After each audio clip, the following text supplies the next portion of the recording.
कहते हैं कि प्यार एक ऐसी चीज़ है जो इंसान की बेरंग ज़िंदगी को रंगों से भर देता है। ये कहानी भी एक ऐसी ही लड़की की है जिसकी ज़िंदगी एकदम कोरी और बेरंग है। लेकिन हमारी हीरोइन है बड़ी ही प्यारी और चंचल, और स्वभाव ऐसा है कि एक ही मुलाकात में किसी को भी अपना बना लेती है। दूसरी तरफ हमारा हीरो है जिसके गुस्से और मिजाज के आगे अच्छे अच्छे कांप जाते हैं। अब देखना यह है कि क्या हमारी हीरोइन हमारे हीरो के गुस्से को झेल पाती है, और क्या हमारा हीरो हीरोइन की बेरंग ज़िंदगी को रंगों से भर पाता है। देखने के लिए बने रहिए हमारे साथ। ख्वाहिश, कहाँ हैं आप? रिद्धि माँ आपको बुला रही है। तभी किसी की पायल की आवाज़ सुनाई देती है। एक 20 वर्ष की लड़की अपना घाघरा और दुपट्टा संभाले सीढ़ियों से नीचे उतर रही थी। कमर से नीचे तक आते उसके लंबे बाल जो अभी खुले थे, बड़ी बड़ी नीली आंखें जो काजल से सनी थी, जिसमें एक अलग ही तरह का खालीपन और दर्द था। हाथों में चूड़ियाँ और माथे पर एक काली बिंदी। उसके गोरे रंग पे उसका आसमानी रंग का घाघरा खूब फब रहा था। रश्मि, ख्वाहिश, आप कहाँ थी? आप जानती हैं ना, रिद्धि माँ आपके बिना खाना तो छोड़े दवाई भी नहीं लेती। ख्वाहिश, जो अभी भी अपने घाघरे में उलझी हुई थी।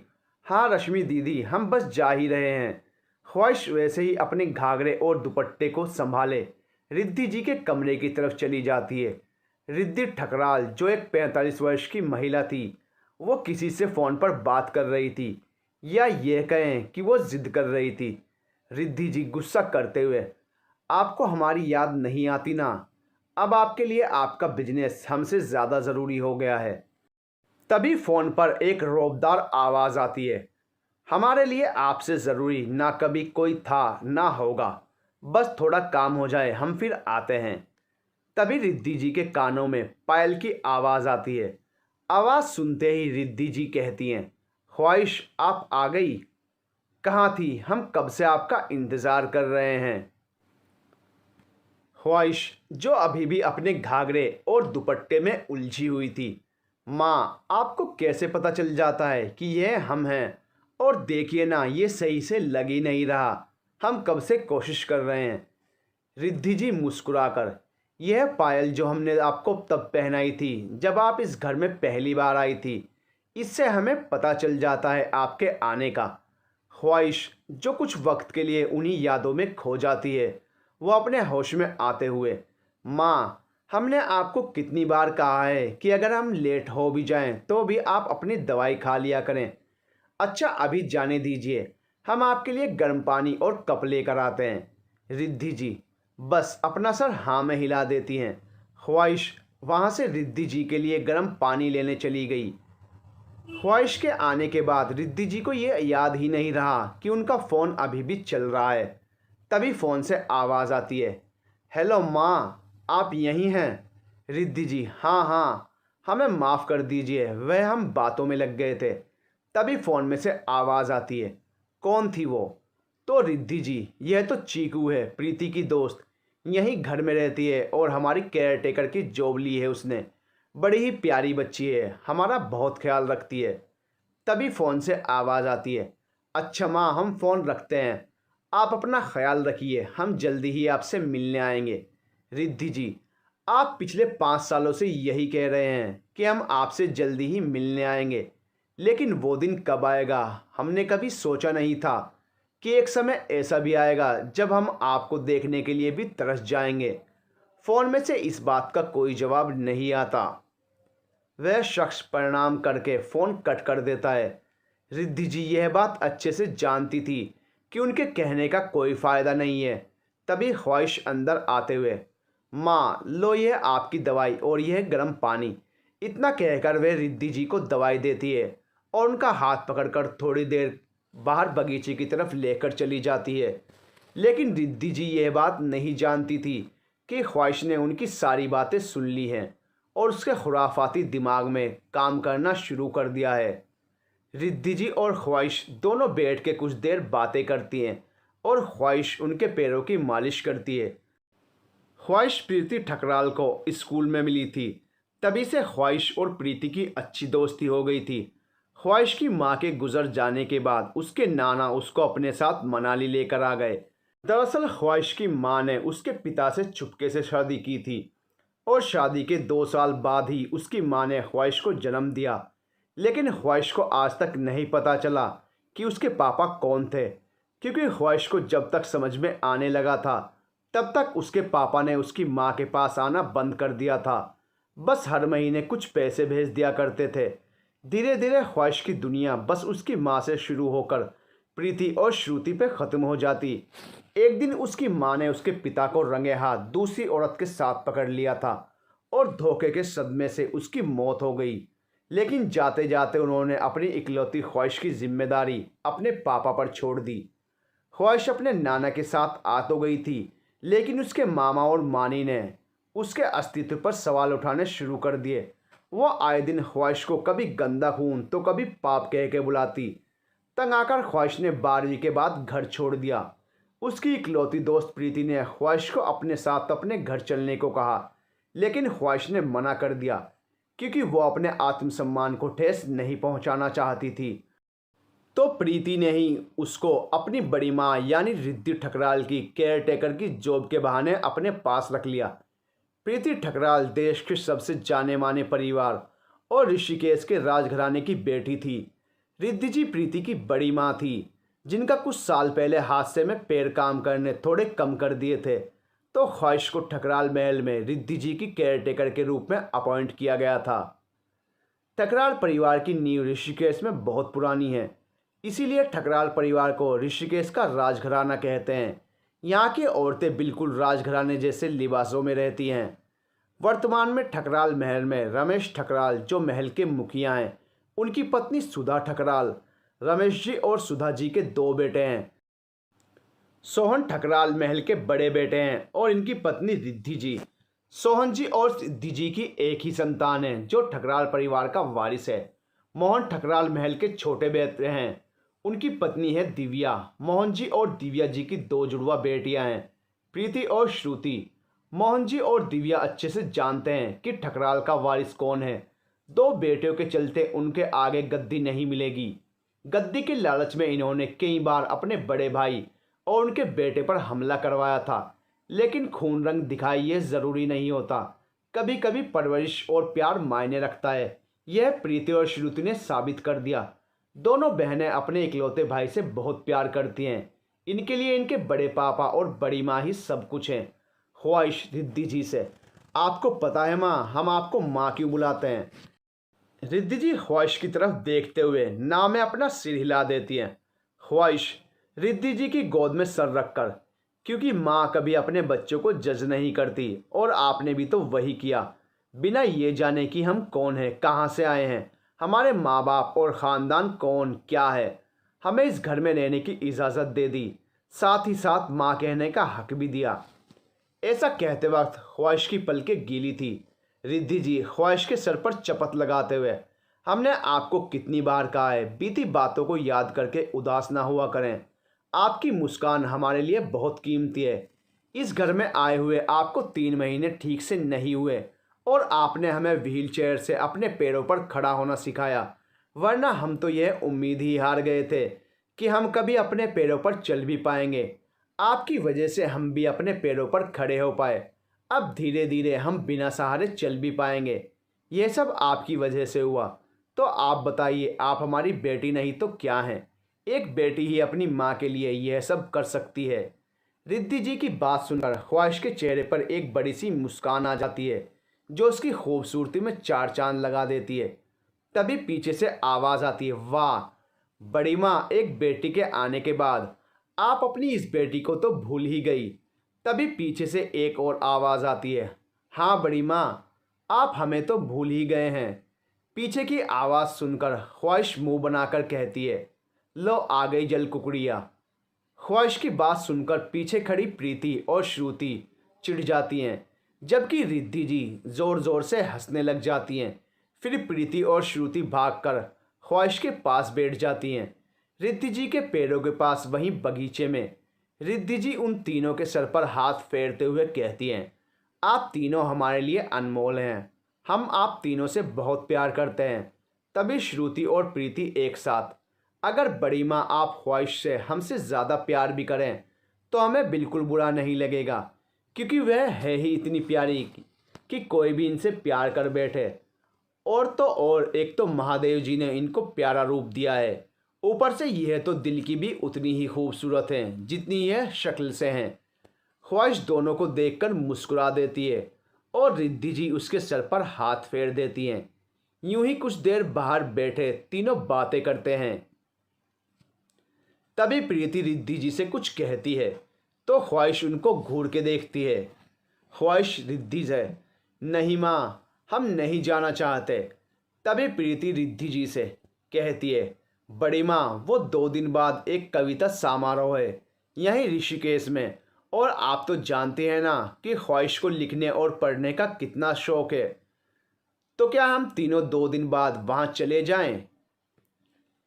ख्वाहिश, जो यह जानती थी कि रिद्धि जी उसके बिना खाना तो दूर की बात है, दवाई भी नहीं लेती, वह मना करते हुए कहती है, नहीं माँ, हमें नहीं जाना।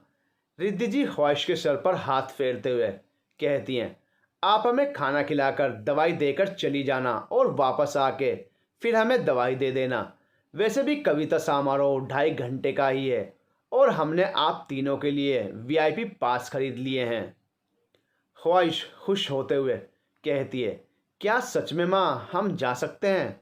रिद्धि जी ख्वाहिश के सर पर हाथ फेरते हुए कहती हैं, जब आपका मन था जाने का तो आप मना क्यों कर रही थी? ख्वाहिश ने कुछ नहीं कहा, बस अपना सर झुका लिया।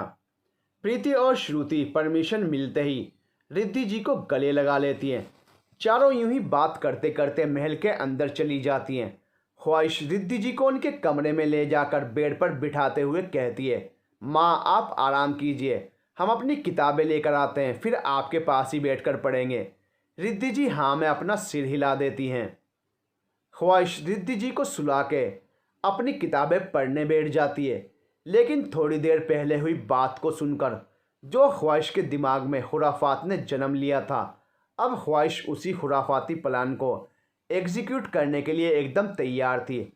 ख्वाहिश मन में सोचते हुए कहती है, हमने माँ को सिर्फ कहने के लिए माँ नहीं कहा था, वह हमारे लिए हमारी ज़िंदगी से भी ज़्यादा कीमती हैं, और अगर आपके आ जाने से उनके चेहरे पर मुस्कान और ज़िंदगी में सुकून आ जाएगा तो आपको यहाँ आना ही पड़ेगा और हम आपको यहाँ लेकर आएंगे।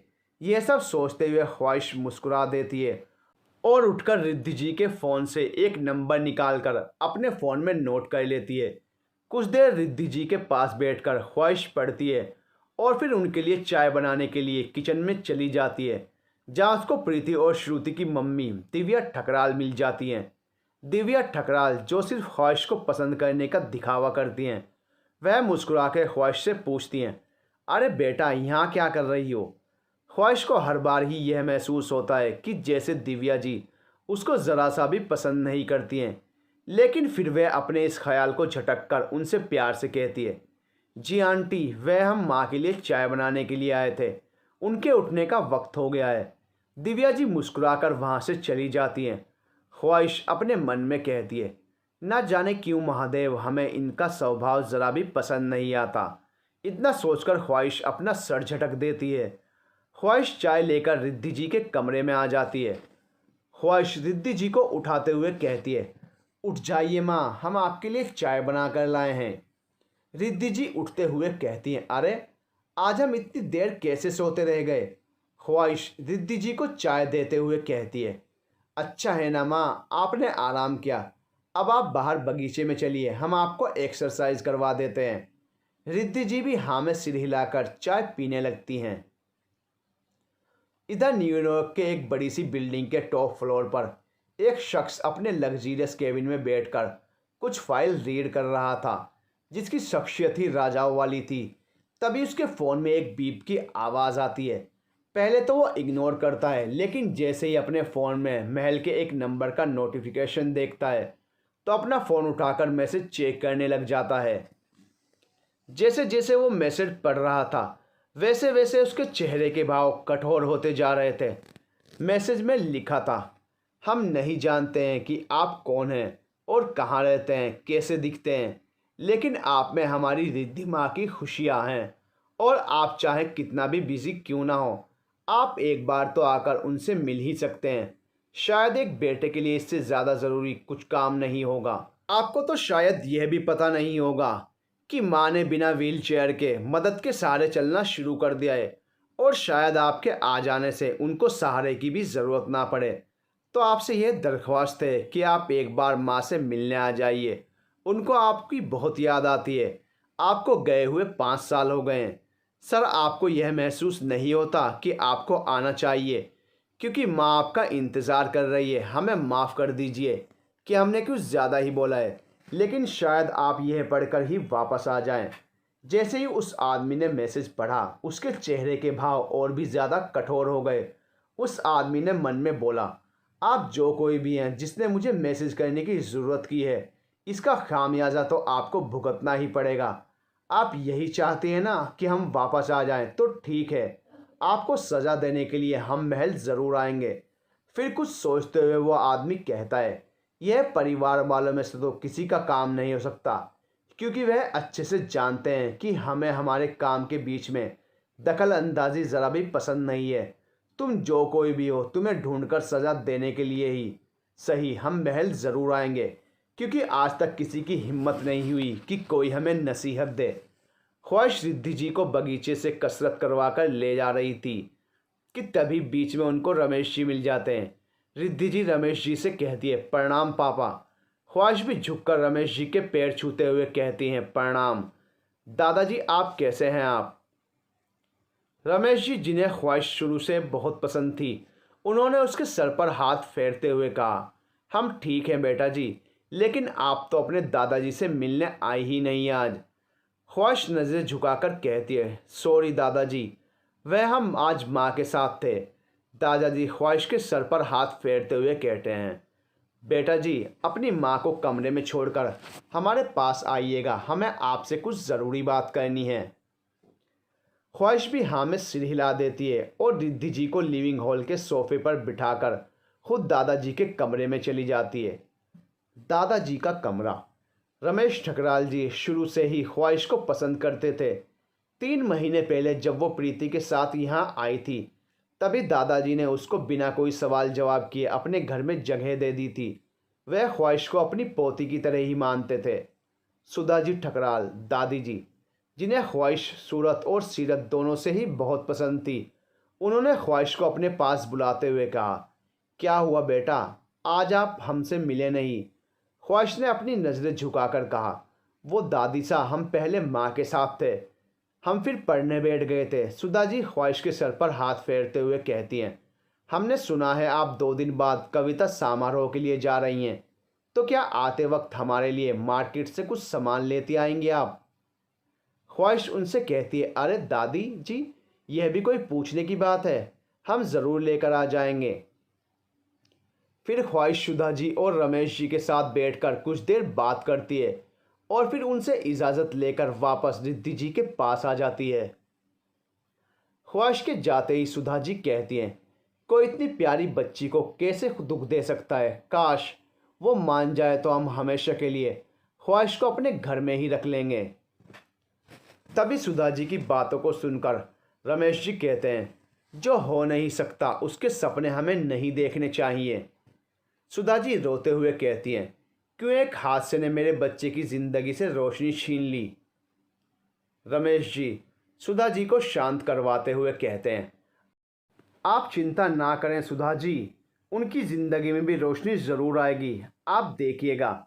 इधर न्यूयॉर्क के बड़े से ऑफिस में एक शख्स ने अपने पर्सनल असिस्टेंट से कहा, शिव, इंडिया के लिए हमारा जेट तैयार करवाएं, हम कल सुबह ही इंडिया के लिए निकलेंगे। इंडिया का नाम सुनते ही शिव की आंखें हैरानी से बड़ी हो गई, क्योंकि इन 5 सालों में उनके बॉस ने इंडिया जाने का तो दूर की बात है, इंडिया का नाम भी अपने मुंह पे नहीं आने दिया। हाँ, दिन में एक बार वह अपनी माँ से बात ज़रूर कर लिया करते थे, लेकिन जाने का नाम उन्होंने आज तक नहीं लिया। लेकिन शिव कुछ नहीं कहता और बस हाँ में अपनी गर्दन हिलाकर कैबिन से बाहर चला जाता है। वह शख्स खड़े होकर अपने कैबिन की ग्लास विंडो के पास जाकर मन में कहता है, बड़े जल्दी थी ना हमें इंडिया बुलाने की, हम आ रहे हैं। लेकिन आपकी ज़िंदगी में जो सुकून है वह आपसे शायद छिन जाए। हमें आज तक किसी में इतनी हिम्मत नहीं हुई कि वह हमें नसीहत दे सके, लेकिन आपकी इस नसीहत का तोहफ़ा तो आपको ज़रूर मिलेगा। दुआ करना कि आप हमारे सामने जल्दी ही ना आ जाएं। इधर इंडिया ऋषिकेश में सब खाने की मेज़ पर बैठे खाना खा रहे थे। ख्वाहिश भी रिद्धि जी को खाना खिला रही थी। तभी सुधा जी कहती हैं, अरे ख्वाहिश बेटा, आप भी हमारे साथ बैठकर खा लीजिए, बाद में कहाँ अकेली खाओगी। तभी ख्वाहिश मुस्कुराते हुए कहती है, नहीं दादी साहब, हम तो आज माँ के हाथ से खाएंगे, उनके कमरे में बैठकर आराम से। आज हमें माँ खिलाएंगी, इस वजह से पहले हम माँ को खिलाकर दवाई दे दें, फिर माँ हमें खाना खिलाएंगी।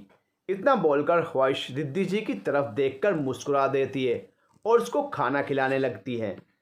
सुधा जी पास में बैठी हुई रिद्धि जी और ख्वाहिश की जोड़ी को देखकर मन में सोचती हैं, काश यह हमारी रिद्धि की बहू बन जाए। खाने की मेज पर डिनर के वक्त सुधा जी, ख्वाहिश और रिद्धि का एक दूसरे के प्रति प्यार और लगाव देखकर मुस्कुरा देती है।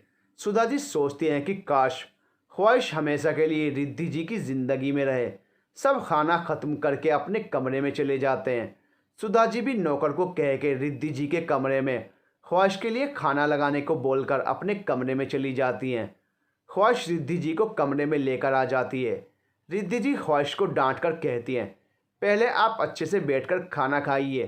ख्वाहिश भी बैठकर खाना खाने लग जाती है। खाना खाते खाते ख्वाहिश रिद्धि जी से पूछती है, माँ सब ठीक है ना?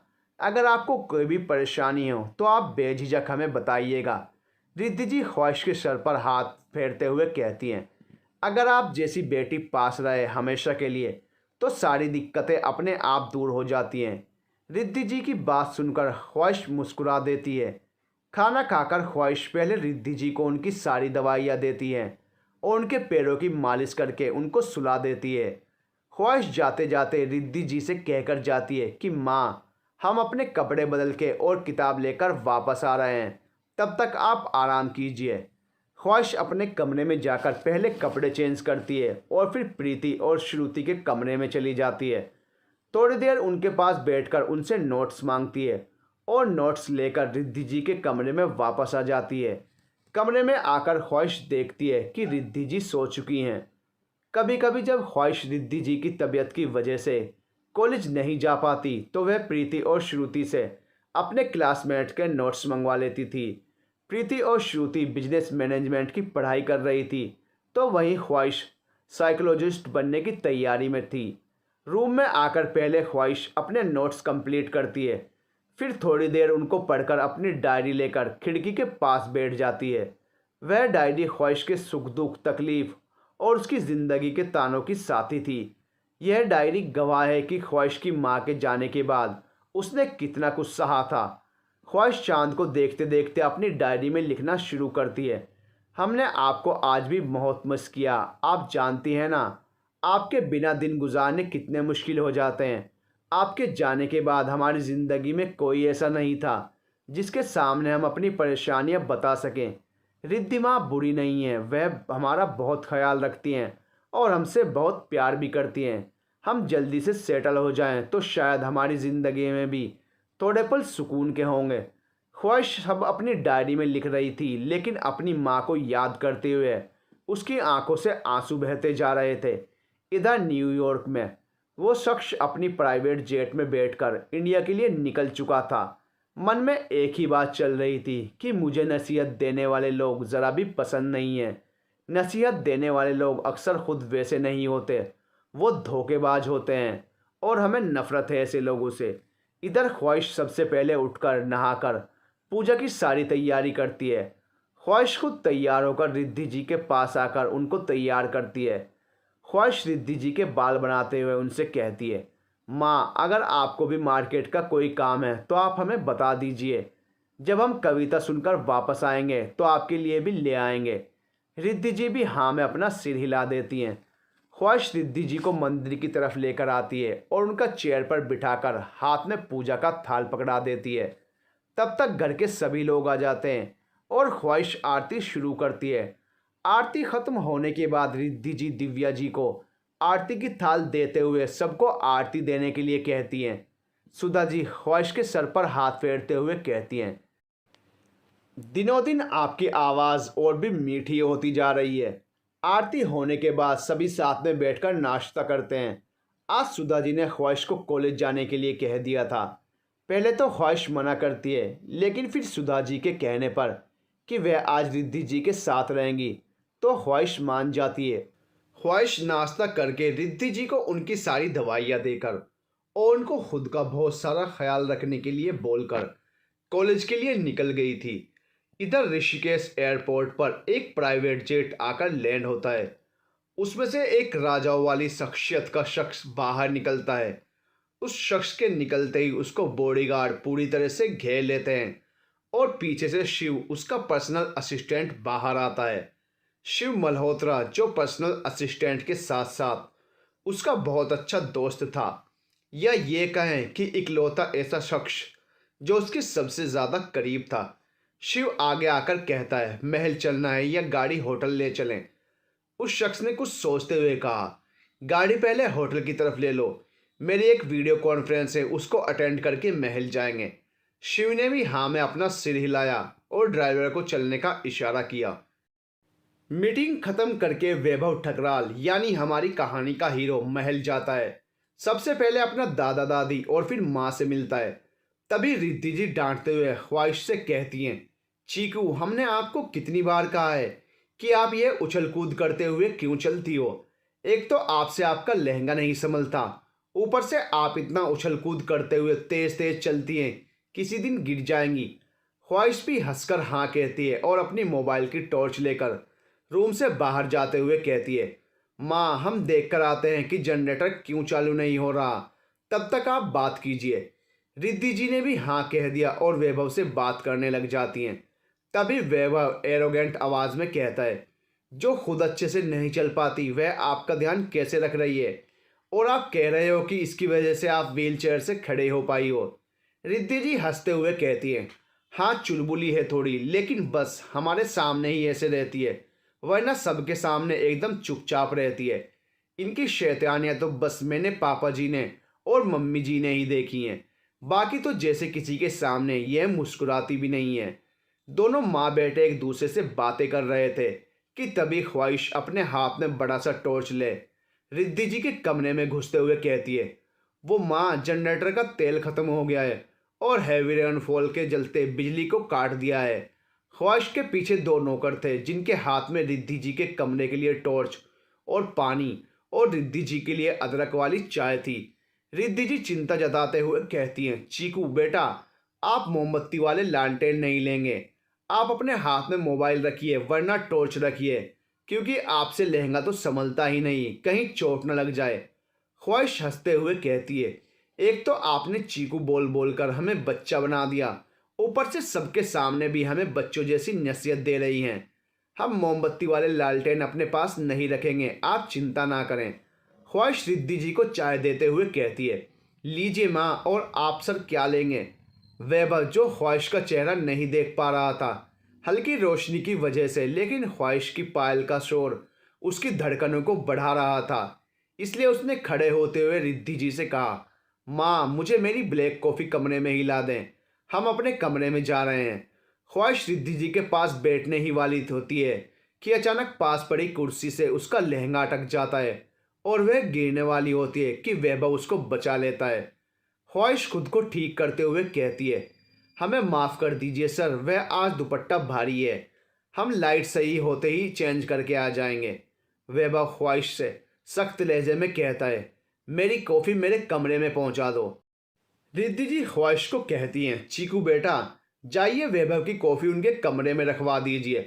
ख्वाहिश हाँ में सर हिलाकर वैसे ही एक हाथ से अपना लहंगा संभाले और एक हाथ से टॉर्च पकड़े रूम से बाहर निकल जाती है और पीछे पीछे वैभव भी अपने कमरे के लिए निकल जाता है।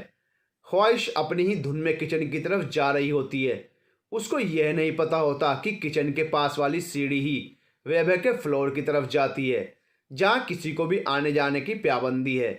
तभी ऊपर से प्रीति चिल्लाती है, चीकू जब लाइट आ जाएगी तो रात में कमरे में बैठकर सारे क्वेश्चन पढ़ लेना, वरना कल बहुत मार पड़ेगी। ख्वाहिश वैसे ही अपना लहंगा संभाले हुए कहती है, पहले आपके भाई साहब को कॉफ़ी तो दे दें। जनाब को कॉफ़ी चाहिए, यूं नहीं कि चाय लेकर आ रहे हैं तो चाय ही पी लें। नहीं, बड़े ही रोब में बोलेंगे, हमें हमारी ब्लैक कॉफ़ी हमारे कमरे में चाहिए। इससे अच्छा तो यह होता ना कि हम उनको मैसेज ही नहीं करते और ना जनाब यहाँ आते। लेकिन अभी तक ईद के चांद के दर्शन तो हमने किए ही नहीं। एक तो यह लाइट चली गई, वरना अब तक तो देख लेते। कितना अकड़ू है जो 5 साल से अपनी ही माँ से दूर है। वह तो हमने माँ के लिए इनको यहाँ बुलाया, वरना हम कभी ना बुलाते। प्रीति हमारे लिए सिंपल सा लहंगा या साड़ी निकाल दें, हम उनको कॉफ़ी देकर लहंगा चेंज करेंगे। पता नहीं आज महादेव क्या चाहते हैं, हम बार बार उन पर ही जाकर गिर रहे हैं। तभी प्रीति हैरानी से कहती है, आपने भाई साहब को मैसेज किया? आप में इतनी हिम्मत आई कैसे? आपको पता है घर का कोई इंसान उनको मैसेज तो दूर की बात, कॉल करने की भी हिम्मत नहीं करता, और आपने उनको मैसेज किया? ऐसा क्या लिखा था मैसेज में जो वह चुपचाप चले आए? ख्वाहिश मुंह बनाकर कहती है, पहले आपके भाई साहब को कॉफ़ी तो दे आएं, फिर बात करेंगे, ठीक है? क्या क्या हमने उनको बोला है? प्रीति कहती है, उनके फ्लोर पर जाना किसी को अलाउड नहीं है। आप उनके पर्सनल असिस्टेंट को उनकी कॉफ़ी पकड़ा देना, वो वहाँ हॉल में ही बैठे होंगे। तभी ख्वाहिश कहती है, अकड़ू कहीं के। ख्वाहिश इस बात से बिल्कुल अनजान थी कि वैभव उसकी बातें सुन रहा था, और साथ ही उसको यह भी पता चल चुका था कि वो मैसेज ख्वाहिश ने किया था। ख्वाहिश इन सबसे अनजान उनके लिए कॉफ़ी बना रही थी। कॉफ़ी बनाकर 2 कप उसने हॉल में आकर शिव को देते हुए कहा, लीजिए सर, एक आपकी और एक आपके सर की। हर जगह रोशनी कम होने के कारण कोई किसी का चेहरा साफ नहीं देख पा रहा था, लेकिन शिव ने यह नोटिस किया कि लंबे खुले बाल वाली ये लड़की बेहद खूबसूरत है। शिव इससे पहले कॉफ़ी के कप लेता उसका मोबाइल बीप करता है, जिससे उसका ध्यान अपने मोबाइल की तरफ चला जाता है। मोबाइल पर वैभव का मैसेज फ्लैश हो रहा था कि तुम कुछ बहाना करके बाहर चले जाओ और कॉफ़ी उसको ही मेरे फ्लोर पर लाने दो। वैभव के इस मैसेज से शिव की तो आंखें ही बाहर आने को थी, लेकिन शिव ने खुद को संभालते हुए ख्वाहिश से कहा कि आप कॉफ़ी वैभव सर को देकर आएँ, वो हमें कुछ काम है, कुछ फाइल्स लेकर आनी है, बहुत इम्पोर्टेंट है। ख्वाहिश के तो ये सुनकर हाथ पांव कांपने लगे। ख्वाहिश हिम्मत करके कहती है, नहीं, वो उनके फ्लोर पर जाना मना है। हम गए तो वह आप पर भी गुस्सा करेंगे और हमें तो जैसे जान से मार देंगे। ख्वाहिश के कहने पर शिव को हंसी आ जाती है। वह कहता है, नहीं, मैं सर से बात कर लूँगा, आप जाकर उनको कॉफ़ी देकर आ जाएं। अगर सर को कॉफ़ी टाइम पर नहीं मिली तो शायद उनको बहुत ज़्यादा गुस्सा आने लग जाएगा। ख्वाहिश महादेव का नाम लेकर अपने कदम सबसे ऊपर वाले फ्लोर की तरफ बढ़ा देती है। लिफ्ट बंद होने के कारण ख्वाहिश को 5 के 5 फ्लोर सीढ़ियों से जाना पड़ा, और जैसे ही ख्वाहिश वैभव के फ्लोर पर पहुंचती है, वो देखती है उसके पूरे फ्लोर पे लालटेन की वजह से उजाला हो रखा था। रोशनी देखकर ख्वाहिश कहती है, शुक्र है यहाँ रोशनी है, वरना हम तो उनकी आवाज़ सुनकर ही बेहोश हो जाते। कितने अकड़ू लगते हैं, और आवाज़ से तो जल्लाद से कम नहीं। तभी ख्वाहिश वैभव के आलीशान कमरे का गेट नॉक करती है। अंदर से एक रौबदार आवाज़ आती है, अंदर आ जाओ। ख्वाहिश वैसे ही डरते डरते अंदर जाती है और कहती है, सर, वो आपकी कॉफ़ी नीचे सर ने कहा था कि उनको कुछ ज़रूरी काम है, इसलिए उन्होंने हमें भेज दिया। वैभव के कमरे में एक ही लालटेन जल रहा था, इस वजह से वह रोशनी ना के बराबर थी। ख्वाहिश अपनी नज़रें झुकाए ये सब बोले जा रही थी। उस हल्की रोशनी में ख्वाहिश का चेहरा साफ तो नहीं दिख रहा था, लेकिन वैभव ने यह महसूस किया कि वह खूबसूरत तो बहुत है। वैभव ने उसी रोब के साथ कहा, वहाँ रख दो टेबल पर। ख्वाहिश अपने धीरे धीरे कदमों के साथ टेबल की तरफ चली जाती है, लेकिन उसके पायल की आवाज़ वैभव के दिल की धड़कन बढ़ा रही थी। जैसे ही ख्वाहिश टेबल पर कॉफ़ी रखकर पीछे घूमती है, तो कारपेट में पैर अटकने के कारण लहंगे की वजह से फिर से उसका बैलेंस बिगड़ जाता है। इस बार फिर वैभव उसको कमर से पकड़कर बचा लेता है और ख्वाहिश चैन की सांस लेती है। तभी वैभव उसको दीवार से सटाकर एकदम करीब आकर गुस्से से कहता है, बहुत शौक है ना लोगों की ज़िंदगी में अपने पैर घुसाने का। याद रखना, जो मैसेज तुमने मुझे भेजकर नसीहत दी थी, अब तुम्हें उसका बदला तो चुकाना पड़ेगा। ख्वाहिश वैभव की बात सुनकर अपनी नजरें नीचे कर लेती है और डरी हुई आवाज में कहती है, सर हमने तो बस माँ के लिए आपको बुलाया था। वह आपको बहुत मिस करती हैं। हमने देखा है उनको रात में आपको याद करते हुए। बाकी हमने कोई नसीहत नहीं दी थी। हम सच में चाहते थे कि आप माँ के पास आ जाएं। अगर आपको बुरा लगा तो हमें माफ़ कर दीजिए। वैभव ख्वाहिश के और करीब आते हुए कहता है, माफ़ कर देना जैसी चीज़ें वैभव ठकराल को सूट नहीं करती। तुम हर दिन अफसोस मनाओगी कि तुमने मुझे यहाँ क्यों बुलाया। वैभव की पकड़ ख्वाहिश पर इतनी टाइट है कि अब उसको दर्द होने लगा था और उसकी आंखों से आंसू लुढ़क कर उसके गालों पर आ गए थे। हल्की रोशनी में वैभव ख्वाहिश का चेहरा तो नहीं देख पा रहा था, लेकिन उसने यह महसूस किया कि ख्वाहिश रो रही है। उसने तुरंत अपना हाथ उसकी कमर से हटा लिया। जैसे ही ख्वाहिश वैभव की पकड़ से आज़ाद हुई, वो तुरंत दौड़कर वैभव के कमरे से बाहर निकल गई और सीधा अपने कमरे में जाकर गेट बंद करके गेट के सहारे बैठकर रोने लगी। मानो ख्वाहिश को तो ताने सुनने की या ये कहें कि मार खाने की आदत थी, लेकिन आज 3 महीने बाद पहली बार किसी ने उसके साथ इतना बुरा व्यवहार किया था। लेकिन रिद्धि जी के लिए उसने तुरंत खुद को संभाला और लहंगा चेंज करके हाथ में टॉर्च लेकर रिद्धि जी के कमरे में चली गई। ख्वाहिश ने रिद्धि जी के पैरों की मालिश करना शुरू कर दिया। रिद्धि जी ये बात नोटिस कर पा रही थी कि आज ख्वाहिश चुप चुप सी है। रिद्धि जी ने ख्वाहिश के सर पर हाथ फेरते हुए कहा, क्या हुआ हमारी चीकू को, आज इतनी शांत क्यों हैं आप। ख्वाहिश ने ज़बरदस्ती की मुस्कान अपने चेहरे पर सजाए हुए कहा, कुछ नहीं माँ, वो तो बस यूं ही, हम तो बस यही कुछ सोच रहे थे। तभी रिद्धि जी कहती हैं, हमने सुना है कल आपका टेस्ट है। आप जल्दी जल्दी सारे काम ख़त्म कर लीजिए ताकि आप पढ़ भी सकें। ख्वाहिश बस अपना सर हाँ में हिला देती है और उनके पैरों की मालिश करने लग जाती है। बाहर खड़ा वैभव अपनी माँ और ख्वाहिश की सारी बातें सुन रहा था। वैभव अपनी माँ के दस्तखत ज़रूरी कागजात पर करवाने आया था। तभी उसने देखा ख्वाहिश रिद्धि जी के पैरों की मालिश कर रही है। ख्वाहिश रिद्धि जी के पैरों की मालिश कर उनके लिए खाना लेने बाहर चली जाती है। उसके बाहर जाते ही वैभव कमरे में आता है। रिद्धि जी वैभव की तरफ देखते हुए कहती हैं, क्या हुआ आप यहाँ, आपको कुछ चाहिए। तभी वैभव को रमेश जी ठकराल से हुई बातें याद आती हैं। फ्लैशबैक। जैसे ही वैभव इंडिया आता है और ठकराल महल आता है, घर में नौकरों से लेकर गार्ड्स तक में अफरा तफरी मच जाती है। चारों तरफ एक ही बात होती है कि राजा साहब आ गए हैं। तभी एक सर्वेंट भागकर रिद्धि जी को बताती है कि राजा साहब आ गए। रिद्धि जी अपने बेटे के आने की खबर सुनकर रोने ही लग जाती हैं। उन्होंने 5 साल से अपने एक लौते बेटे को देखा तक नहीं था, इसलिए अब उनसे रहा नहीं जा रहा था और उन्होंने उठने की कोशिश की। जैसे ही गेट तक आई वह लड़खड़ाकर गिरने ही वाली थी कि वैभव ने उनको संभाल लिया। वैभव उनको अपने पैरों पर खड़ा देखकर बहुत खुश था कि उसकी माँ फिर से व्हील चेयर के बिना भी चल पा रही थी। लेकिन आज ऋषिकेश की हवाएं कुछ अलग थी। तभी तो बिन मौसम बरसात शुरू हो गई। जैसे ही ख्वाहिश महल आती है वह सीधा रिद्धि जी के पास चली जाती है। तभी कमरे में एक रौबदार आवाज़ आती है, आ गए बरखुरदार, आ गई आपको याद ठकराल महल की।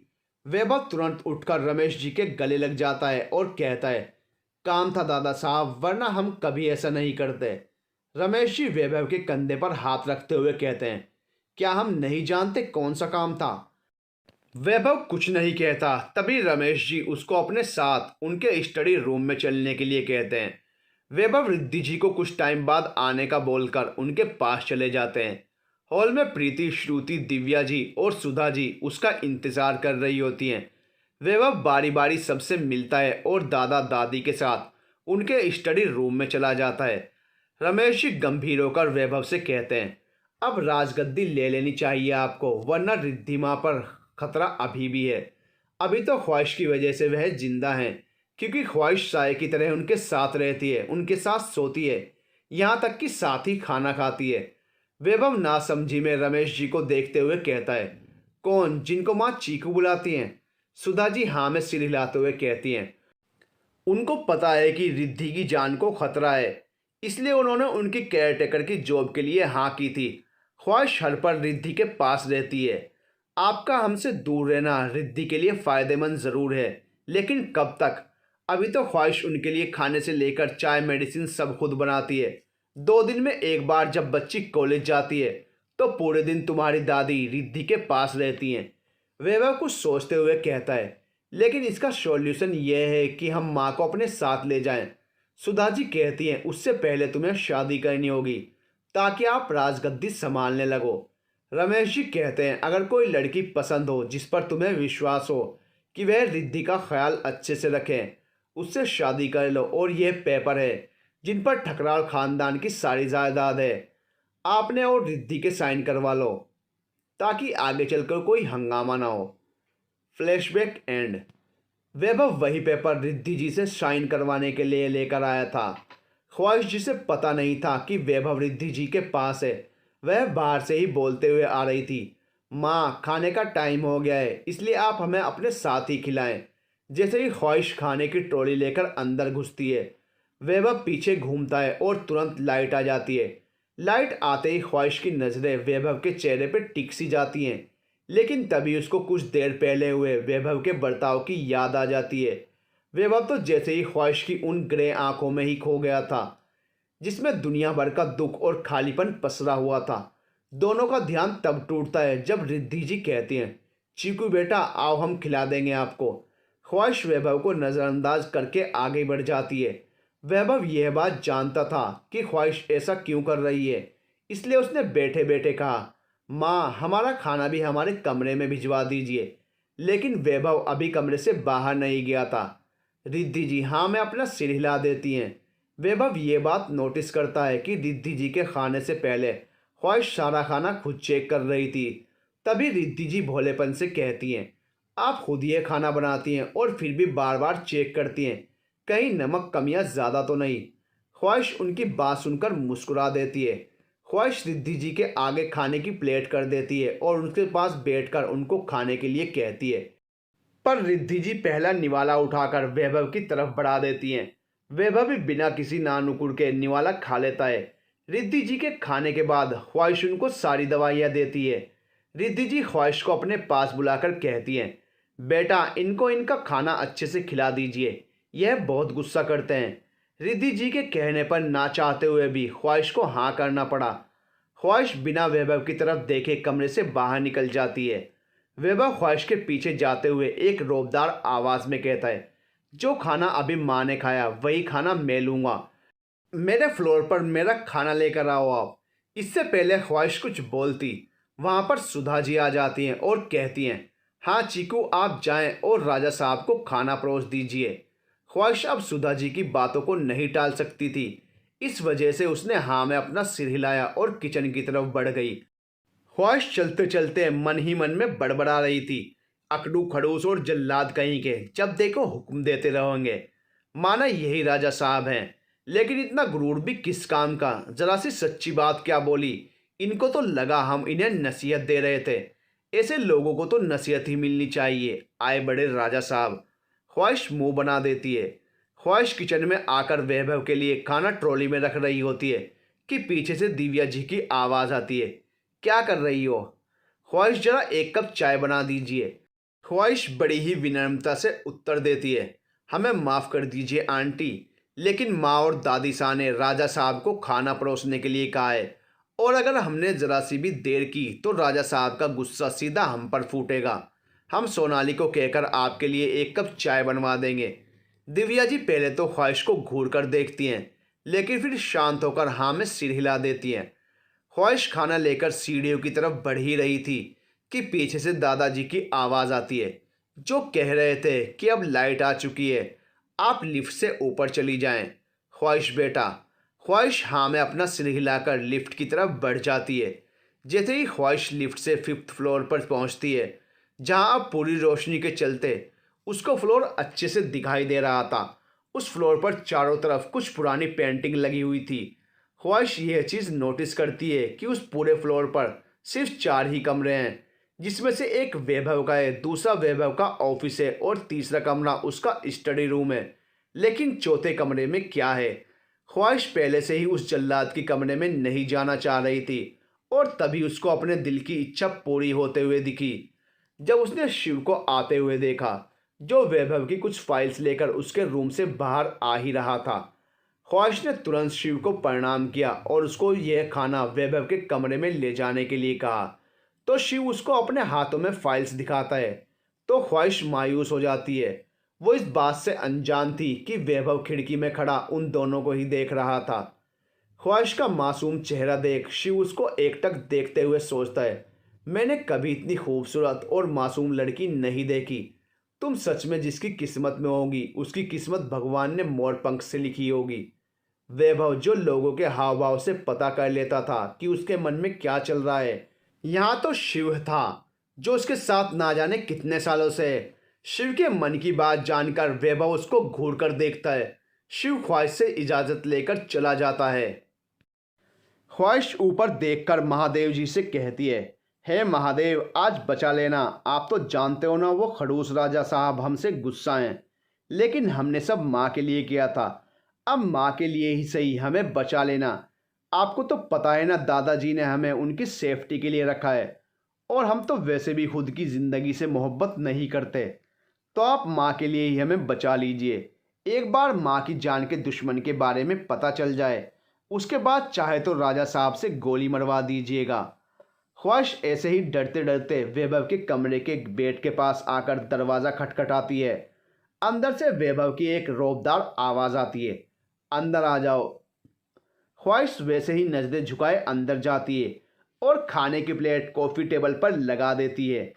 खाना लगाकर जैसे ही ख्वाहिश जाने लगती है, वैसे ही वैभव तेज आवाज़ में बोलता है, शायद माँ की बात सुनी नहीं आपने। माँ ने हमें खाना खिलाने के बाद आपको नीचे जाने के लिए बोला था और आप तो अभी जा रही हैं, जबकि हमने खाना शुरू भी नहीं किया है। ख्वाहिश बिना कुछ कहे बस नजरें झुकाए उसकी टेबल के पास नीचे बैठ जाती है और अपनी बुक उठाकर पढ़ने लग जाती है, जो वह हमेशा साथ रखती ताकि वक्त मिलते ही पढ़ सके। वैभव उसकी बुक के ऊपर साइकोलॉजी देखता है तो सोचता है, इतनी इमोशनल लड़की जो बिना किसी झिझक के माँ के खाने को खुद चख लेती है, यह जानते हुए भी कि उनकी जान को खतरा है अगर खाने में कुछ हुआ, वह तो कैसे साइकोलॉजी की स्टूडेंट हो सकती है। इधर वैभव ख्वाहिश को ध्यान से देख रहा था। वह इसका मासूम सा चेहरा जो बल्ब की रोशनी से चमक रहा था, कानों में पहने उसके झुमके और बालों को कानों के पीछे डालते वक्त खड़कती उसकी चूड़ियाँ और उसकी झुकी हुई नज़रें। जैसे ही वैभव ने खाना ख़त्म किया, उसने अपनी नज़रें इधर उधर दौड़ाते हुए कहा, कुछ मीठा नहीं है। ख्वाहिश ने भी उसी मासूमियत से कहा, वह आपने कहा था ना कि जो माँ खा रही हैं वही आपको खाना है, और माँ को हम हफ्ते में सिर्फ एक बार ही मीठा देते हैं, वो भी हम खुद बनाते हैं जो उनके लिए हेल्दी भी हो। लेकिन आप रुकिए, हम आपके लिए नीचे से लेकर आते हैं। तभी वैभव कहता है, इसकी कोई ज़रूरत नहीं है। तभी तुरंत ख्वाहिश को याद आता है और वह अपने दुपट्टे के पल्लू से कुछ निकाल कर वैभव के आगे कर देती है। वैभव ख्वाहिश की इस हरकत पर हल्के से मुस्कुरा देता है। वैभव ये बात नोटिस कर रहा था कि ख्वाहिश ने अभी भी अपनी पलकें नहीं उठाई थी। ख्वाहिश ने बड़ी मासूमियत के साथ कहा, राजा साहब मेरा मतलब है सर, वह अभी बस मीठे के नाम पर हमारे पास यही है। ख्वाहिश की मासूमियत देख वैभव के चेहरे पर कितने साल बाद ही सही एक सुकून भरी मुस्कान नजर आ रही थी। वैभव ये बात खुद भी नहीं जानता था कि ख्वाहिश की मासूमियत, उसका सरल स्वभाव और उसकी प्राकृतिक सुंदरता उसको ख्वाहिश की तरफ खींची ले जा रही थी। वैभव ने भी उसके हाथ से चॉकलेट ले ली। वैभव उसकी तरफ देखते हुए कहता है, तुम अभी भी चॉकलेट खाती हो? ख्वाहिश वैसे ही नजरें झुकाए हुए कहती है, चॉकलेट खाने की कोई उम्र थोड़ी ही होती है राजा साहब, वो तो किसी भी उम्र में खा सकते हैं। साइकोलॉजी के हिसाब से चॉकलेट सबसे ज़्यादा स्ट्रेस कम करती है। हम तो माँ को भी हफ्ते में एक बार 2 पीस डार्क चॉकलेट के ज़रूर देते हैं। जैसे ही ख्वाहिश ने नोटिस किया कि वैभव ने अपना खाना ख़त्म कर लिया है, उसने तुरंत उठकर उसकी झूठी प्लेट और बर्तन ट्रॉली में डाले और उसी के अंदर खुद की बुक रखकर जाते हुए नीचे नजरें किए कहती है, राजा साहब हम चलते हैं। हमें माँ के पैरों पर मालिश भी करनी है। और बिना वैभव की बात सुने ख्वाहिश लिफ्ट की ओर चल देती है। ख्वाहिश बाहर आते ही गहरी गहरी सांसें लेते हुए कहती है, इनके पास रहो तो ऐसा लगता है कि इन सांसों पर भी उनका हक है। महादेव जी ही जाने इनके आसपास लोग कैसे रहते होंगे, खड़ूस कहीं के। और अपना मुंह बना देती है। ख्वाहिश चली जाती है और वैभव उसको खिड़की से तब तक देखता है जब तक वह उसकी आंखों से ओझल नहीं हो जाती। इधर नीचे ख्वाहिश सीधा रिद्धि जी के कमरे की तरफ बढ़ जाती है। कोई ध्यान रखे या ना रखे, प्रीति, श्रुति और रिद्धि जी हमेशा यह ख्याल रखती कि ख्वाहिश ने खाना खाया है या नहीं। जैसे ही ख्वाहिश रिद्धि जी के कमरे में उनकी मालिश करने के लिए हाथ बढ़ाने ही वाली थी, रिद्धि जी तुरंत उसका हाथ पकड़कर उसको डांटते हुए स्वर में कहती हैं, खबरदार, अब जो बिना खाना खाए कोई काम किया तो हमसे बुरा कोई नहीं होगा। कभी ख्वाहिश को याद आता है कि उसने अभी तक खाना भी नहीं खाया है। फिर रिद्धि जी उसको अपने पास बैठाती हैं और खाना खिलाती है, क्योंकि श्रुति और प्रीति की आंख बस उसी को घूर रही थी। फिर ख्वाहिश ने झुंझलाकर कहा, हम भूल गए थे, अब ऐसे घूरना तो बंद करें। तभी प्रीति कमर पर हाथ रखकर खड़ी होते हुए कहती है, देखा बड़ी माँ, आपने कितना झूठ बोल रही है। ऐसे कोई खाने को भूलता है क्या? हमें तो डिनर के टाइम से पहले ही भूख लग जाती है और इन्हें तो काम से फुर्सत ही नहीं मिलती। ख्वाहिश अब कुछ नहीं कहती, बस अपनी नज़रें झुका लेती है। ख्वाहिश ने खाना खाकर रिद्धि जी के पैरों में मालिश के साथ ही चारों जन बैठे बात कर रहे थे। मालिश करने के बाद ख्वाहिश ने रिद्धि जी को दूध दिया और उनको अच्छे से सुलाकर खुद कपड़े चेंज करने के लिए अपने रूम में चली जाती है।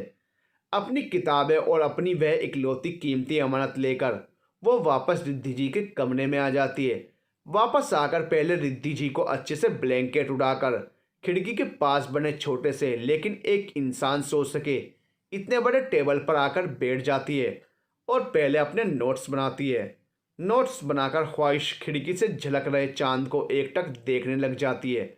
चांद को देखते देखते ही उसकी आंखों से आंसू बहना शुरू हो जाते हैं। उन धुंधली आंखों से ख्वाहिश अपनी डायरी में लिखना शुरू करती है, हम नहीं जानते कि हमारी ज़िंदगी कितनी बड़ी होगी, लेकिन हम वादा करते हैं कि माँ, हम आपको तो बचा नहीं पाए लेकिन रिद्धि माँ को कुछ नहीं होने देंगे। आपके जाने के बाद उनके अंदर ही हमारी जान बसती है। इतना अच्छे से ख्याल रखती हैं, जीने की इच्छा तो आपके जाने के बाद हमने छोड़ ही दी, लेकिन रिद्धि माँ कभी नहीं भूलती हमें खाना खिलाना। प्रीति और श्रुति तो शुरू से हमारा ख्याल रखती आ रही हैं। हमने कभी नहीं सोचा था कि उनकी बदौलत हम जिंदा बच जाएंगे। कहाँ हम जिंदगी को ख़त्म करने चले थे, लेकिन रिद्धि माँ से इतना कनेक्शन हो गया कि अब हम उनके लिए जान भी दे सकते हैं। बहुत मिस करते हैं हम आपको। काश आप हमें भी अपने साथ ले जाती तो आपकी बेटी इतनी रो नहीं रही होती। नाम तो आपने हमारा ख्वाहिश रखा है, लेकिन हम किसी की ख्वाहिश कभी नहीं बन सकते, क्योंकि उससे पहले ही गंदा खून, नाजायज़, ना जाने क्या क्या दाग हम पर लग जाएंगे। तो हमने अपनी ज़िंदगी में किसी भी ख्वाहिश बनने का सपना तो छोड़ ही दिया है। यहाँ तक कि हमने अपनी ज़िंदगी जीना भी छोड़ दिया है। काश आप यहाँ होती माँ, तो शायद समझ पाती कि आपकी ख्वाहिश, आपका छोटा सा चीकू आपके बिना तिल तिल कर मर रही है। ख्वाहिश रोते रोते अपनी डायरी में सब कुछ लिख देती है जो वह महसूस करती थी और जो दुख वो किसी के साथ बांटना नहीं चाहती थी। दिन भर हंसती मुस्कुराती खेलती कूदती ख्वाहिश के पीछे का सच यह था जो हर रात चांद को देखते हुए अपने आंसू बहाती थी। लिखकर और थोड़ी देर पढ़ने के बाद ख्वाहिश सो जाती है और उसकी गहरी नींद में सोने के बाद कोई रिद्धि जी के कमरे में आता है, जो शायद काफ़ी देर से रूम की खिड़की से उसे देख रहा था। उसने अंदर आकर पहले रिद्धि जी को देखा जो सुकून से सो रही थी। फिर वह शख्स ख्वाहिश की तरफ घूम गया। उसने सोती हुई ख्वाहिश को गौर से देखा, जिसके चेहरे पर अभी भी आंसू के निशान थे और ख्वाहिश के तकिए के नीचे वह डायरी थी जिसके अंदर कुछ देर पहले वह कुछ लिख रही थी। उस शख्स ने तुरंत हाथ बढ़ाकर डायरी को लिया और ख्वाहिश को ब्लैंकेट उड़ाकर कमरे से बाहर चला गया। जैसे ही वह शख्स रिद्धि जी के कमरे से बाहर आया कि तभी पीछे से किसी ने उसके कंधे पर हाथ रखा। जैसे ही उसने पीछे मुड़कर देखा तो वहाँ दादाजी खड़े थे। उनको देखते ही वैभव ने कहा, दादा साहब डरा क्यों रहे हैं, सीधे सीधे भी तो आ सकते थे। रमेश जी ने वैभव का कंधा थपथपाते हुए कहा। बरखुरदार, आप चोरी कब से करने लग गए? वैभव ने अपनी नजरें इधर उधर करते हुए कहा। हमने कब चोरी की? हम तो बस माँ को देखने आए थे। तभी रमेश जी ने हंसते हुए कहा, लेकिन किसी की कीमती चीज अपने साथ लेकर जा रहे हो सके तो पढ़कर वापस लौटा देना, क्योंकि वह इकलौती ऐसी चीज है उस बच्ची के पास जिससे वह रात को ही सही खुलकर बात तो करती है, वरना तो दिन भर ऐसे मुस्कुराती और उछलती फिरती है जैसे इनकी जिंदगी में कोई दुख तकलीफ नहीं है। लेकिन अगर गौर से उनकी ग्रे आंखें देखो तो दुनिया भर का खालीपन और दुख है जिसे अपनी मुस्कुराहट और रिद्धि बहू की सेवा में खुद को मगन रखे छुपाए फिरती है। लेकिन रात को जब कोई उन्हें नहीं देख रहा होता तो ना जाने क्यों बैठ कर रोएंगी और रोते रोते ही सो जाएगी। वैभव, जो अपने दादाजी की बात समझ गया था, उसने बस हाँ में अपनी गर्दन हिलाई और अपने फ्लोर की तरफ चल दिया। पीछे से रमेश जी ने मन में कहा, हम खुद उस बच्ची की आंखों में आंसू नहीं देख सकते जो बिना किसी स्वार्थ के रिद्धि के आगे ढाल बनकर खड़ी हो गई। हम चाहते हैं कि आप समझो वैभव की रिद्धि, और तुम्हें ख्वाहिश की ज़रूरत है, क्योंकि ख्वाहिश वह प्रसाद है जो हर किसी को नहीं मिलता। लेकिन कहते हैं ना, जिसके पास सब कुछ होता है ऐसा तो कोई दुनिया में नहीं होता। ख्वाहिश भी वैसी ही है, सब कुछ है लेकिन नाजायज़ और गंदा खून जैसी चीज़ें उसका पीछा कभी नहीं छोड़ती। यह सब सोचते हुए रमेश जी 3 महीने पहले की यादों में चले जाते हैं। फ्लैशबैक 3 महीने पहले। यह सोमवार का दिन था जब रिद्धि जी पूजा घर में पूजा करके डाइनिंग एरिया में अपनी एक केयर टेकर के साथ बैठ जाती हैं। उनकी केयर टेकर ने उनको चाय और पराठा दिया। तभी पीछे से प्रीति भागते हुए आती है और कहती है, जल्दी जल्दी एक पराठा रोल करके दे दीजिए, हम कॉलेज के लिए लेट हो रहे हैं। तो रिद्धि जी ने अपना हाथ में रखा पराठा प्रीति की तरफ बढ़ा दिया।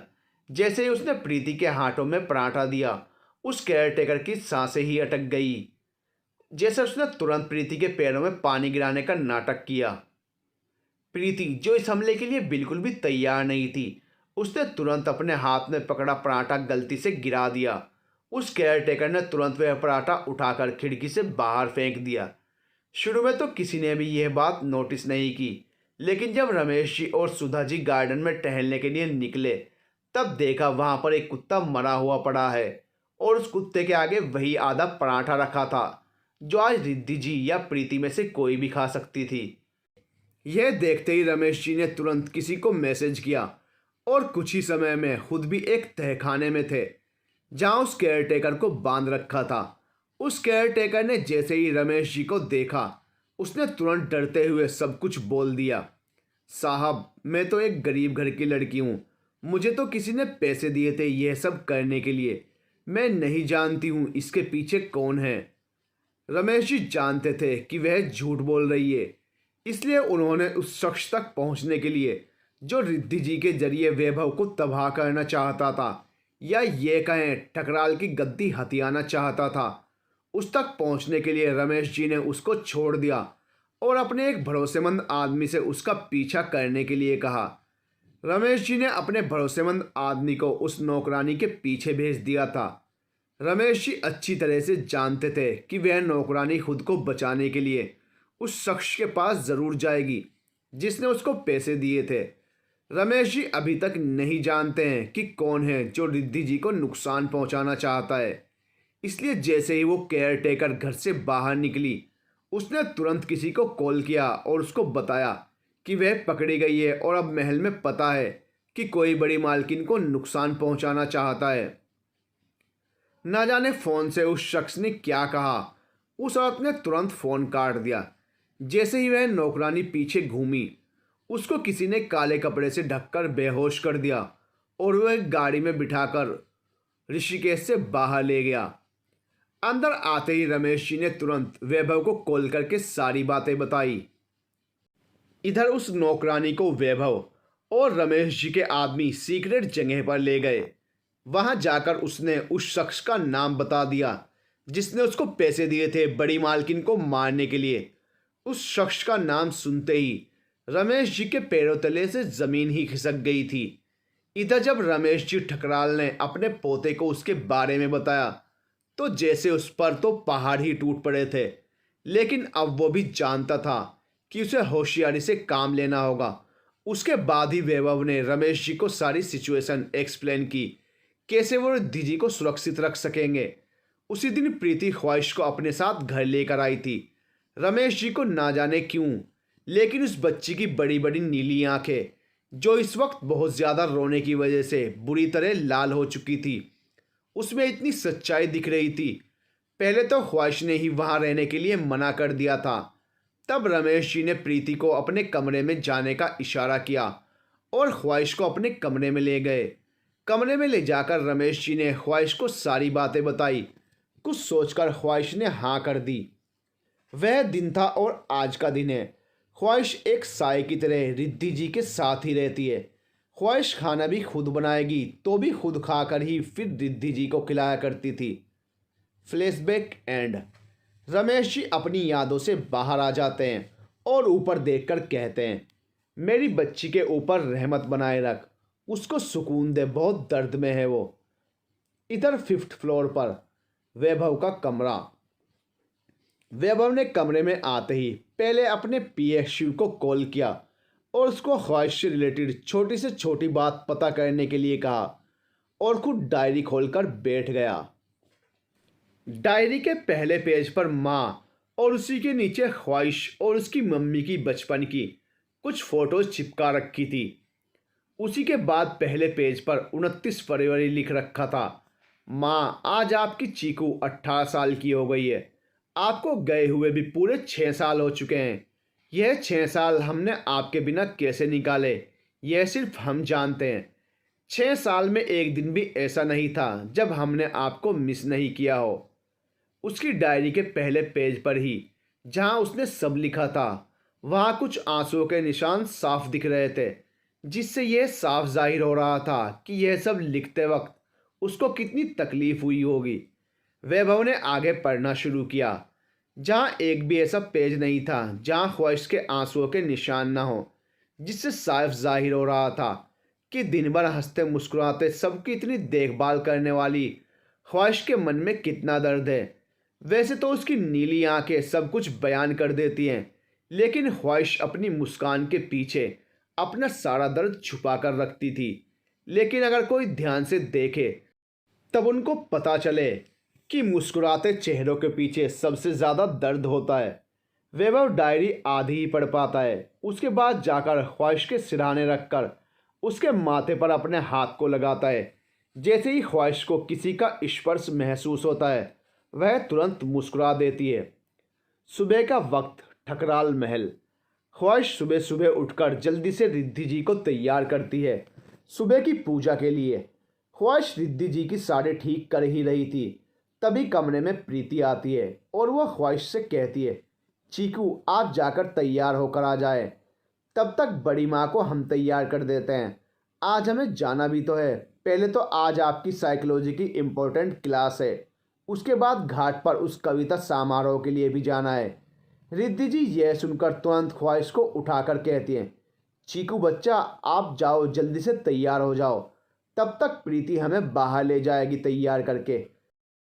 ख्वाहिश हाँ में अपना सिर हिलाती है और जल्दी से अपने कमरे की तरफ कदम बढ़ा देती है। इधर प्रीति भी रिद्धि जी को तैयार करने लग जाती है, क्योंकि कुछ ही देर में सुबह की आरती का वक्त होने वाला था। कुछ वक्त बाद ख्वाहिश जल्दी से अपने लहंगे और दुपट्टे को संभाल कर नीचे की तरफ आ रही थी, क्योंकि वह पहले ही लेट हो चुकी थी और आज उसे कॉलेज जाने के बाद कविता समारोह में भी जाना था। इधर दूसरी तरफ वैभव भी अभी अभी मॉर्निंग रनिंग कर महल के अंदर आता है। तभी उसको पायल की आवाज़ आती है। पायल की आवाज़ सुनकर वैभव अपनी नज़रें उठाकर सीढ़ियों की तरफ देखता है, जहाँ से हड़बड़ाते हुए ख्वाहिश नीचे आ रही थी। वैभव की नज़रें ख्वाहिश पर अटकती सी गई थी। ख्वाहिश पीच कलर का लहंगा पहने, माथे पर काली बिंदी, कानों में छोटे छोटे झुमके, एक हाथ में भरी हुई चूड़ियाँ तो दूसरे में रिद्धि जी की दी हुई घड़ी के साथ प्रीति की दी हुई ब्रेसलेट पहनी हुई थी। हड़बड़ाती हुई ख्वाहिश इस वक्त बेहद ही प्यारी लग रही थी। वैभव की नज़र जैसे ख्वाहिश पर अटक सी गई थी। वैभव की नजरें अपने आप ही ख्वाहिश के माथे पर सजी बिंदी से फिसलते हुए, उसकी काजल से सनी नीली आंखों से होते हुए, उसके सुर्ख गुलाबी होंठों से सरकते हुए ख्वाहिश की गर्दन पर फिसल जाती हैं, जहां से एक लॉकेट ख्वाहिश की गर्दन पर बड़ी खूबसूरत और आकर्षित लग रही थी। धीरे धीरे वैभव की नज़र ख्वाहिश की खुली कमर पर अटक जाती है। वैभव बस एकटक ख्वाहिश को ही देखे जा रहा था। वहीं ख्वाहिश इस सब से बेखबर हड़बड़ाते हुए सीधे किचन में घुस जाती है। ख्वाहिश के किचन में घुसते ही वैभव को भी अपने कंधे पर किसी का हाथ महसूस होता है और वह तुरंत पलटकर देखता है तो रमेश जी अपने चेहरे पर एक शरारती मुस्कुराहट के साथ उसे ही देख रहे थे। वैभव अपने पीछे रमेश जी को देखकर सकपका जाता है और तुरंत अपनी नज़रें इधर उधर करने लग जाता है।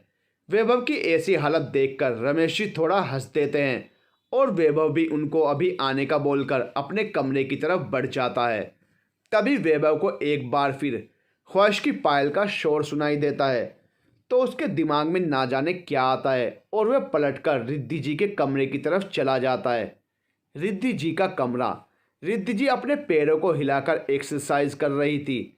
वैभव को आता देख रिद्धि जी तुरंत मुस्कुराकर उसको गुड मॉर्निंग विश करती हैं तो वैभव कुछ देर उनसे बात करता है और जैसे ही उसको महसूस होता है कि ख्वाहिश नाश्ता लेकर आ रही है, वह तुरंत रिद्धि जी को कहता है, माँ आप किसी को बोलकर हमारे लिए कॉफ़ी और नाश्ता हमारे कमरे में ही लगवा दीजिए। आज हमारी एक बहुत इम्पोर्टेंट मीटिंग है। वैभव की बात सुनकर रिद्धि जी बस हाँ में अपनी गर्दन हिला देती हैं। तभी इनको ख्वाहिश आती दिखाई देती है। ख्वाहिश को देखकर वे ख्वाहिश को पहले वैभव को नाश्ता देने के लिए बोल देती हैं।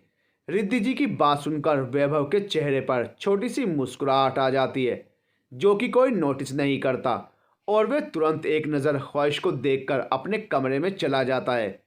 ख्वाहिश बड़बड़ाते हुए वैभव पर गुस्सा करते हुए किचन से पहले उसके लिए नाश्ता निकालती है और लेकर उसके फ्लोर की तरफ बढ़ जाती है।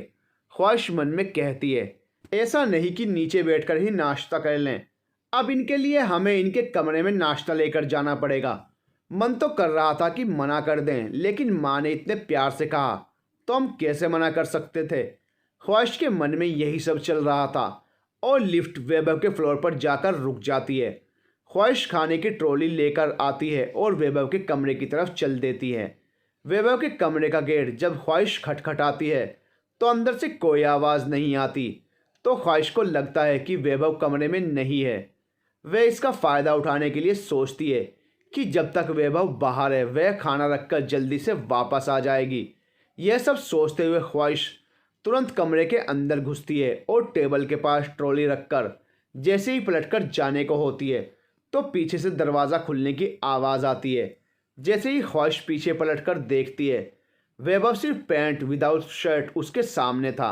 यह देखकर पहले तो ख्वाहिश की आंखें हैरानी से बड़ी हो जाती हैं, लेकिन तुरंत ही वह शर्म से पीछे पलट जाती है और हकलाते हुए कहती है, हमें माफ़ कर दीजिए राजा साहब, हमें लगा आप कमरे में नहीं हैं, इसलिए हम खाने की ट्रॉली रखकर बस जा ही रहे थे। इतनी देर में ख्वाहिश को यह महसूस नहीं हुआ कि वैभव उसके बहुत करीब आ चुका है। अचानक से ख्वाहिश को अपनी कमर पर कुछ फील होता है और उसकी आंखें हैरानी से बड़ी हो जाती हैं। इससे पहले कि ख्वाहिश पीछे पलटकर खुद को वैभव से दूर करती, वैभव से कसकर पकड़कर अपने और करीब कर लेता है। ऐसा होते ही ख्वाहिश की पकड़ अपने लहंगे पर कस जाती है और एक दबी हुई आवाज़ में वह कहती है, क्या कर रहे हैं आप राजा साहब। ख्वाहिश की ऐसी आवाज़ सुनकर वैभव के चेहरे पर एक हल्की सी मुस्कुराहट आ जाती है। वैभव ख्वाहिश को खुद के और करीब करते हुए उसके कान में हल्की सी सरगोशी करते हुए कहता है, शायद आज आप अपना काम पूरा करके नहीं जा रही हो। माँ ने खाना खिलाकर आने को बोला था और अभी तो आप बस रख कर ही जा रही हैं। वैभव की यह सरगोशी ही काफ़ी थी ख्वाहिश की सांसें रोकने के लिए। ऊपर से वैभव की करीबी तो जैसे ख्वाहिश की जान ही ले रही थी। ख्वाहिश हकलाती हुई आवाज़ में कहती है, वह हमने आपको देखा नहीं इसलिए हम जा रहे थे। आप बैठिए राजा साहब, हम खाना लगा देते हैं। इतना बोल ख्वाहिश वैभव से दूर होने लगती है, लेकिन वैभव की पकड़ ख्वाहिश पर और कस जाती है। ख्वाहिश वैभव की हरकतों से घबरा रही थी। उसके मन में बहुत अजीब अजीब ख्याल आ रहे थे। लेकिन यह बात भी सच थी कि कहीं ना कहीं उसको वैभव की यह चुअन गंदा महसूस नहीं करवा रही थी, बल्कि वैभव का उसे अपने करीब करना आज ना जाने कितने अरसे बाद ख्वाहिश को महफूज महसूस करवा रहा था। धीरे धीरे ख्वाहिश का हकलाना और उसकी तेज चलती सांसें शांत होने लगी और वे झूलते हुए वैभव की बाहों में बेहोश हो गई। ख्वाहिश को कोई हरकत ना करता देख वैभव जैसे ही उसको अपनी तरफ घुमाता है तो ख्वाहिश को बेहोश देखकर हैरान रह जाता है। वैभव चिंता में ख्वाहिश को उठाकर अपने बेड पर लेटाता है और तुरंत शिव को कॉल करके डॉक्टर को बुलाने के लिए कहता है। ख्वाहिश को बेड पर लेटाते ही वैभव पानी की कुछ बूंदें ख्वाहिश के चेहरे पर डालता है और ख्वाहिश को अचानक होश आता है। होश में आते ही ख्वाहिश अपने सामने वैभव को देखते ही उसको कसकर गले लगाते हुए जोर जोर से रोने लग जाती है। एक पल के लिए तो वैभव भी हैरान रह जाता है, क्योंकि ख्वाहिश ने इस वक्त वैभव को इतना कसकर पकड़ा हुआ था जैसे अगर वैभव ने उसको छोड़ दिया तो ना जाने कौन सा तूफान आ जाएगा। ख्वाहिश इस वक्त वैभव के सीने से लगे बेतहाशा रोए जा रही थी। अचानक ख्वाहिश रोते हुए कहती है, क्यों छोड़कर चली गई आप हमें इस दुनिया में अकेले? एक आप ही तो थी ना हमारे जीने की वजह। अगर जाना ही था तो हमें क्यों नहीं ले गई? क्यों छोड़ दिया हमें यूं अकेला रोने के लिए? ये सब बोलकर ख्वाहिश फिर से रोने लग जाती है। वैभव ख्वाहिश को कसकर अपने सीने से लगा लेता है और प्यार से उसके सर को सहलाते हुए धीरे से कहता है, कौन कह रहा है कि आप अकेली हैं? देखिए पूरा परिवार आपसे कितना प्यार करता है, खासकर माँ आपसे कितना प्यार करती हैं। आपको उनका प्यार दिखाई नहीं दे रहा जो आप जाने की बात कर रही हैं। ना जाने वैभव की इन बातों में कौन सा जादू था कि ख्वाहिश का रोना धीरे धीरे बंद हो गया, लेकिन वह अभी भी वैभव को वैसे ही पकड़े धीरे धीरे सिसक रही थी। वैभव अपना हाथ बढ़ाकर शिव को मैसेज कर देता है कि वो डॉक्टर को ना लेकर आए। जैसे ही ख्वाहिश शांत होती है वैभव उसको पानी देता है और हल्के हल्के उसके सर को सहलाता है। कुछ देर बाद जब ख्वाहिश नॉर्मल होती है तब जाकर उसे याद आता है कि वह क्या कर रही थी। यह याद आते ही एक झटके से वो बेड से खड़ी होती है और अपने कपड़े ठीक करके अपनी नज़र झुकाए वैभव से कहती है, हमें माफ़ कर दीजिए राजा साहब, न जाने हमें क्या हो गया था। अच्छा हम चलते हैं, आप खा लीजिएगा, हमें लेट हो रहा है, वो कॉलेज में टेस्ट है इसलिए। वैभव बिना कुछ बोले बस अपना सर हाँ में हिला देता है और ख्वाहिश फटाफट उसके कमरे से निकल जाती है। इधर ख्वाहिश के जाते ही वैभव के चेहरे का रंग अचानक से बदल जाता है और वह शिव को कॉल करके कहता है, हमने कहा था ना कि हमें ख्वाहिश के बारे में एक एक इन्फॉर्मेशन चाहिए, लेकिन अभी तक मुझे कुछ भी पता नहीं चला। वैभव की बात सुनकर शिव कहता है, वह सारी इन्फॉर्मेशन मेरे पास है, मैं बस घर आते ही देने के लिए आ रहा हूँ। इतना बोलते शिव शांत हो जाता है, क्योंकि इस वक्त उसे यह समझ आ रहा था कि वैभव अभी बहुत ज़्यादा गुस्से में है, इसलिए शिव ने आगे कुछ भी बोलना मुनासिब नहीं समझा और इधर वैभव ने भी कॉल तुरंत कट कर दिया। फ़ोन कट करने के बाद वैभव सब कुछ छोड़कर सिर्फ शिव के आने का इंतज़ार कर रहा था। तभी दरवाजे पर दस्तक होती है और फिर शिव अंदर आते हुए उसके हाथ में एक फ़ाइल रख देता है।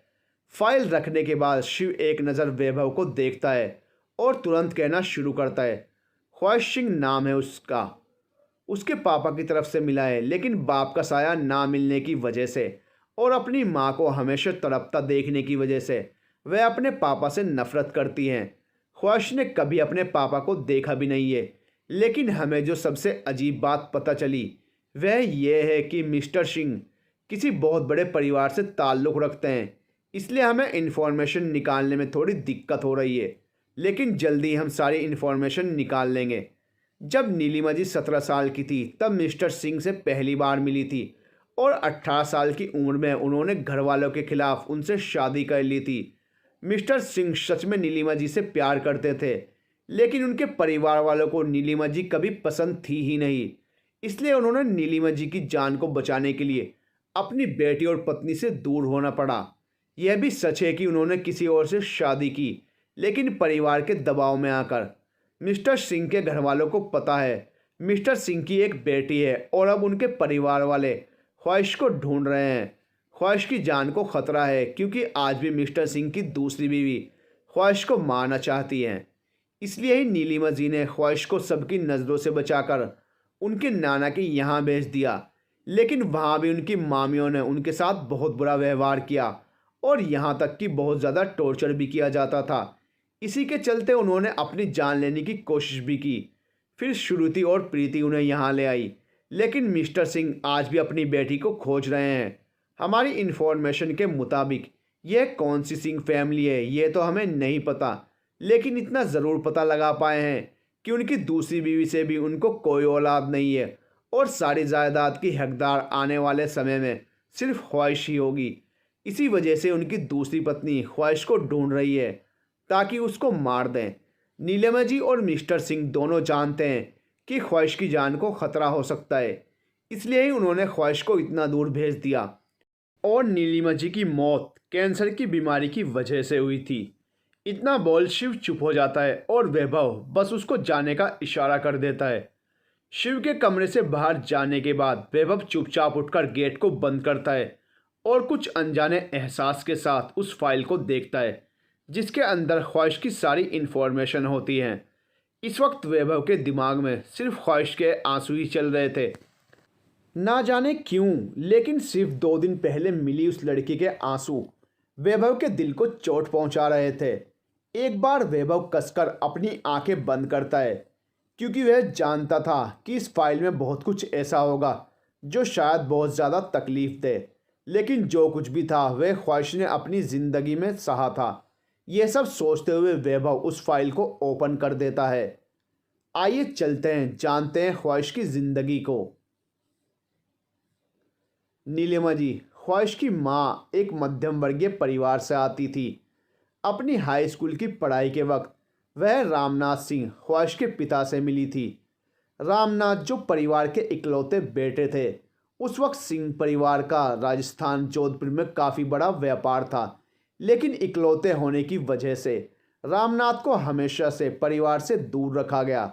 इसी के चलते रामनाथ जी को श्रीनगर उत्तराखंड भेज दिया गया था।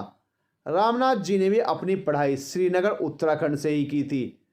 इसी दौरान उनकी मुलाकात हाई स्कूल में नीलिमा जी से होती है। नीलिमा जी बेहद खूबसूरत थी।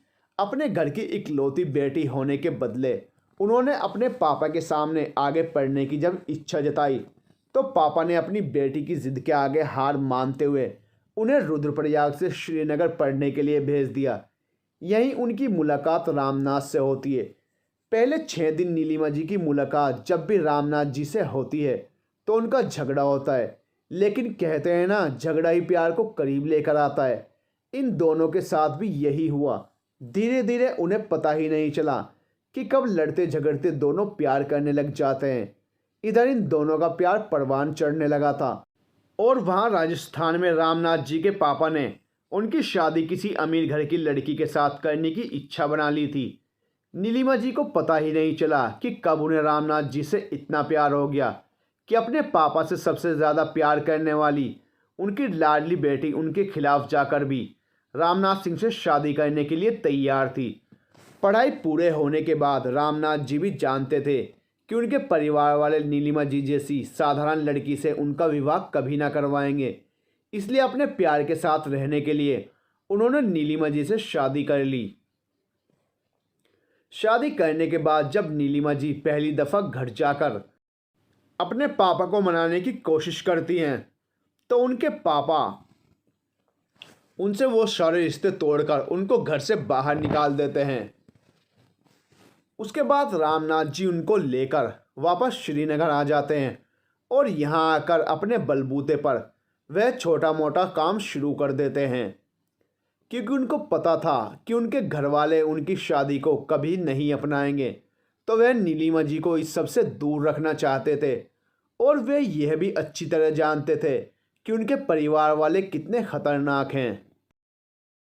यूं ही शादी को 2 महीने बीत जाते हैं और इस दौरान रामनाथ जी ने किसी भी तरीके से नीलिमा जी को कोई तकलीफ़ नहीं होने दी, लेकिन शायद उनकी खुशहाल ज़िंदगी में तूफ़ान का आना अभी बाकी था। जब पढ़ाई ख़त्म होने के बाद भी रामनाथ जी अपने घर नहीं गए तो उनके पिताजी को कुछ संदेह होने लगा, इसलिए उन्होंने राजस्थान से कुछ लोगों को उनकी खबर लेने के लिए श्रीनगर भेज दिया। जैसे ही उन लोगों को यह पता चलता है कि रामनाथ जी ने यहाँ पढ़ाई ख़त्म होते ही शादी कर ली, वह यह सारी बातें जाकर फिर से उनके पिताजी को बता देते हैं। जैसे ही भवन सिंह यह सुनते हैं, उनके मन में नीलिमा जी के लिए गुस्सा आने लग जाता है, क्योंकि उनको लगता है नीलिमा जी ने उनके बेटे को फंसाया है।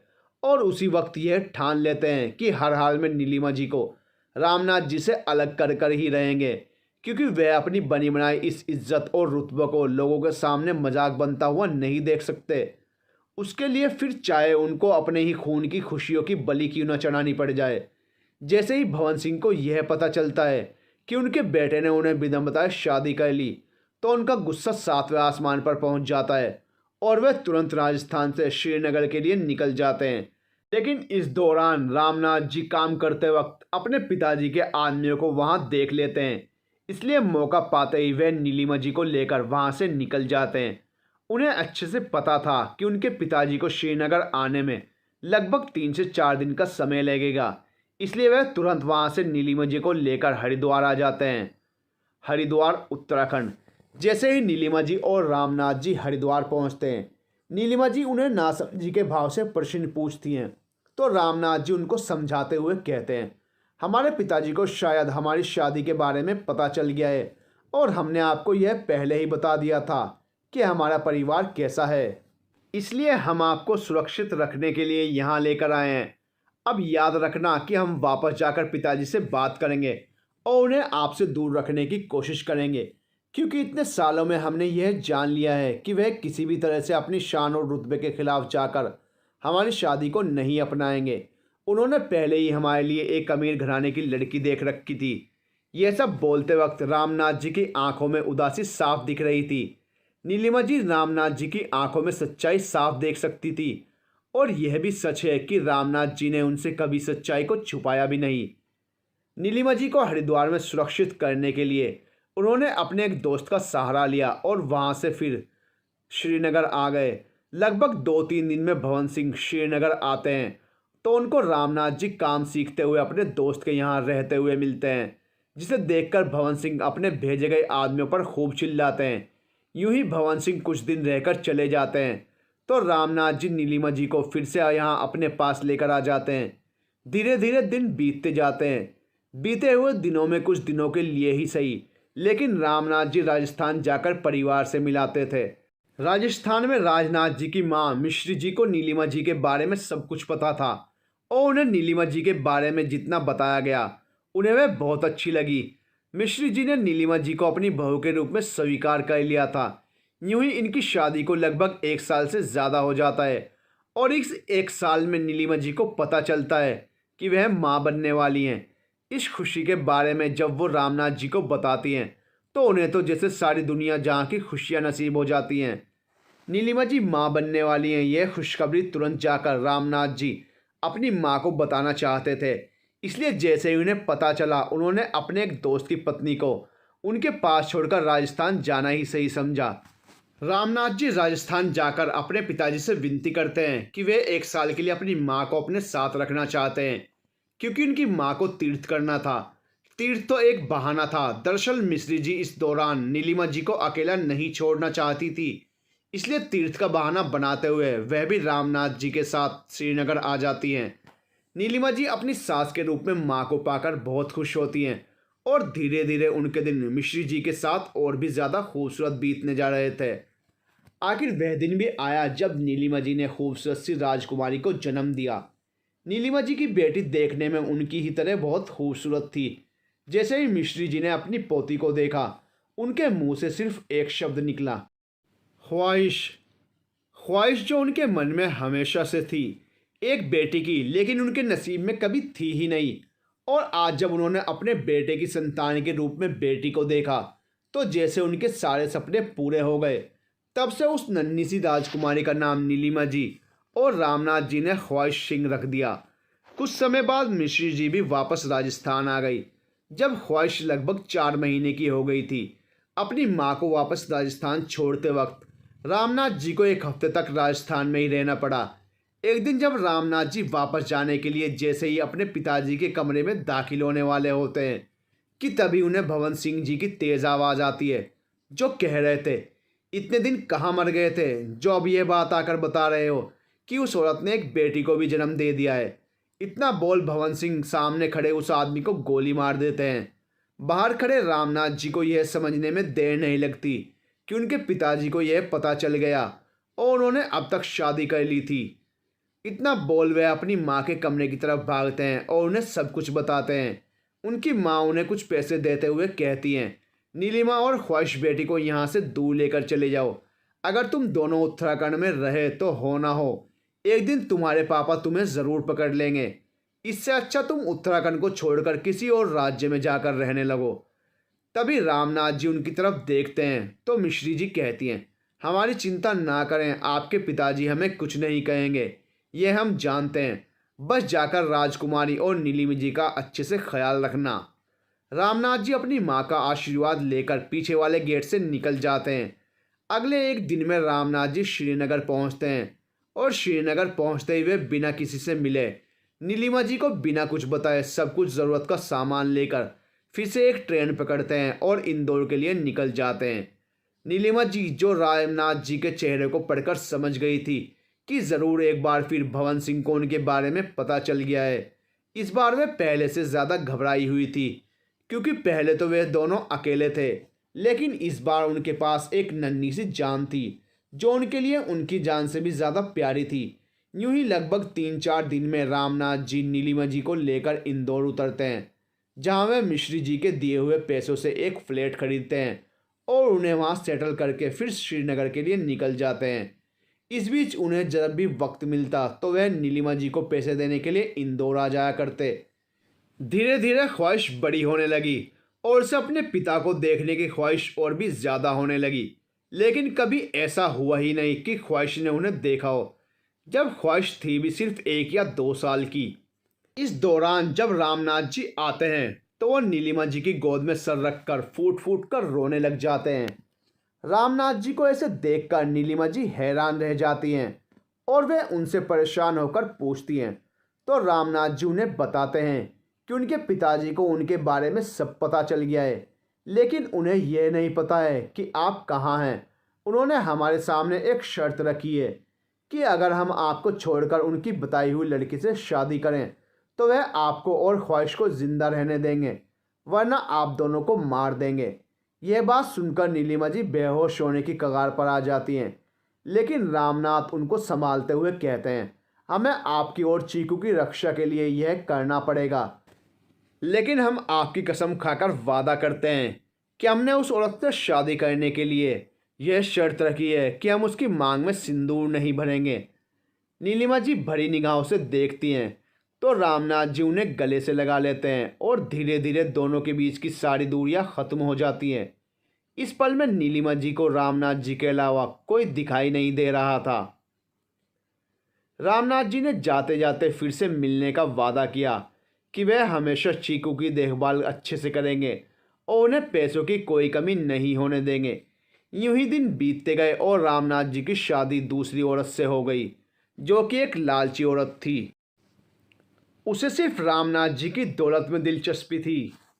वह बस किसी भी तरह से रामनाथ सिंह से एक संतान चाहती थी, क्योंकि नशे में भी कभी रामनाथ जी उसके करीब नहीं गए। ऐसा कभी नहीं हुआ उन्होंने नीलिमा जी को याद नहीं किया। यूं ही रामनाथ जी छुप छुपाकर उन दोनों ख्वाहिश और नीलिमा जी से मिलने आया करते थे।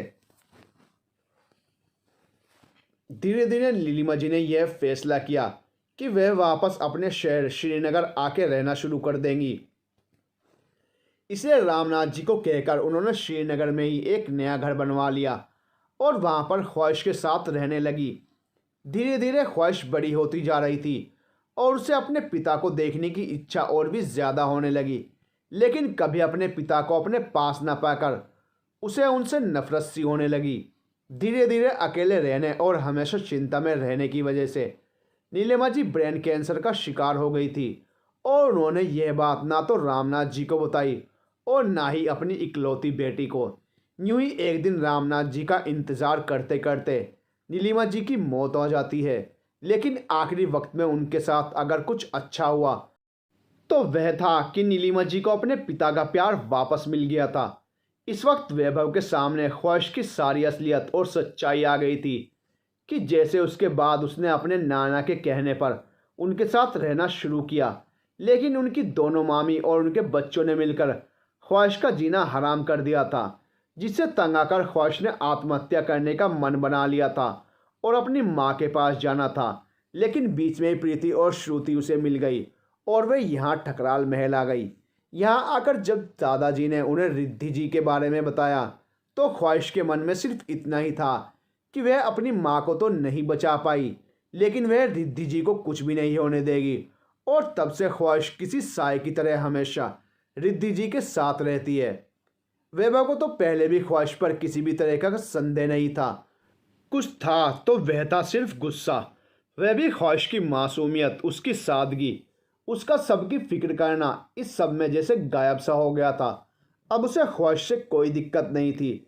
वैभव के सामने सारे सच आ जाते हैं कि कैसे रामनाथ जी अभी भी अपनी बेटी ख्वाहिश को प्रोटेक्ट कर रहे हैं। उसकी स्कूल की फीस से लेकर उसकी कॉलेज की पढ़ाई तक सारा खर्चा गुप्त रहकर रामनाथ जी ही उठा रहे हैं। बस फर्क इतना है कि ख्वाहिश को स्कॉलरशिप मिल जाती है, जो भी रामनाथ जी ही देते हैं। ख्वाहिश पढ़ने में बहुत अच्छी थी और उन्हें साइकोलॉजिस्ट बनना था, लेकिन रिद्धि जी के लिए तो वह उनकी पूरी डॉक्टर ही थी। वैभव को यह भी पता चलता है कि रिद्धि जी की हालत में अगर इतना बड़ा सुधार आया है तो वह भी ख्वाहिश की वजह से। अब वैभव के सामने ख्वाहिश की सारी सच्चाई थी और अब वैभव ने यह सोच लिया था कि ख्वाहिश उसकी ही जिम्मेदारी है, उसे हर खतरे से बचाना है। क्योंकि अब तो ख्वाहिश के दादा भी उन्हें ही ढूंढ रहे थे, क्योंकि अब तो उन्हें भी पता चल गया था कि ख्वाहिश उनके वंश की इकलौती हकदार है। लेकिन इस हकदार के साथ साथ उनके सर पर ढेर सारी मुसीबतें भी मंडरा रही थी। ख्वाहिश पहले एग्ज़ाम देती है, उसके तुरंत बाद वह लोग गंगा किनारे हो रहे कविता समारोह में चले जाते हैं। प्रीति और श्रुति भी ख्वाहिश की खुशी के लिए उसके साथ आती हैं। इधर ठकराल मेंशन में स्टडी रूम में रमेश ठकराल और सुधा जी बैठी थी और सामने वैभव बैठा था और वह उन दोनों को ख्वाहिश के बारे में सारी असलियत बता देता है। तभी सुधा जी कहती हैं, लेकिन हमें तो प्रीति ने बताया था कि ख्वाहिश ने उन्हें बताया था कि उनकी माँ ने उनके पापा को किसी और औरत के साथ रंगे हाथों पकड़ा था, जिस वजह से वह पिता शब्द से भी नफरत करने लगी थी। दोस्तों, आखिर क्या है ख्वाहिश के पिता की असलियत? हमें कमेंट करके ज़रूर बताइए। To be continued.